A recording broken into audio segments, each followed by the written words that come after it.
केलेला आहे। या ठिकाणी मैद्याऐवजी गव्हाचं पीठ जरी वापरलं तरी काहीच हरकत नाही। चिमूटभर मीठ आणि यामध्येच आपण 1 चमचा तूप घालतोय। आधी हे मिश्रण व्यवस्थित मिक्स करून घेऊया।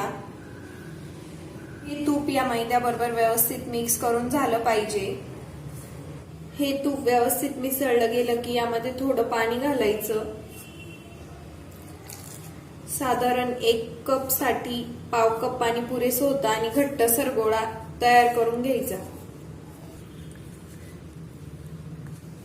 या ठिकाणी हा गोळा व्यवस्थित मळून झालेला आहे। साधारण अर्धा तास झाकून बाजूला ठेवून द्यायचा। मोदकांच्या आवरणासाठीचं पीठ बनवून तयार आहे। आता आपण सारण करूयात। तर त्यासाठी अर्धा चमचा खसखस घेतलेली आहे, ती छान भाजून घ्यायची आहे।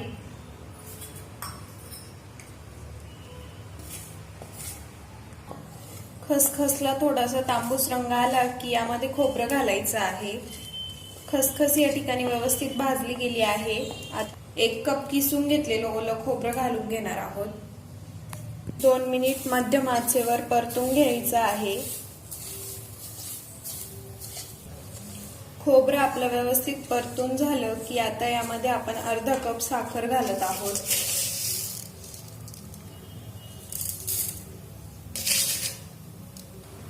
त्यानंतर थोडासा सुकामेवा, हे सगळं व्यवस्थित मिक्स करून घ्यायचं। साधारण 4 ते 5 मिनिट परतून घ्यायचं, खूप ओव्हर कुक नाही करायचं। साखर घातल्यानंतर हे मिश्रण आपण 5 मिनिट शिजवून घेतलेलं आहे। आता आपण गॅस बंद करू आणि यामध्ये वेलची पूड घालून मिक्स करून घेऊया। आता हे मिश्रण थंड करून घ्यायचंय। आपलं सारण थंड होतंय तोवर आपण हे जे पीठ बनवून ठेवलं होतं त्याला बरोबर अर्धा तास झालेला आहे। आता आपण हे पीठ पुन्हा एकसारखं मळून घेऊया आणि याचे छोटे छोटे गोळे तयार करून घेऊया या पद्धतीने।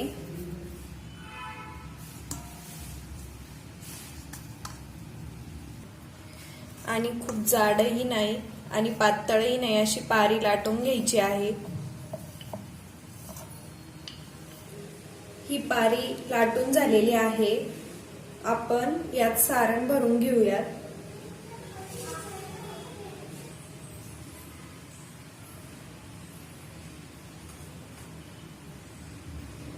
आणि याच्या प्लेट्स तयार करून घ्यायच्या आहे।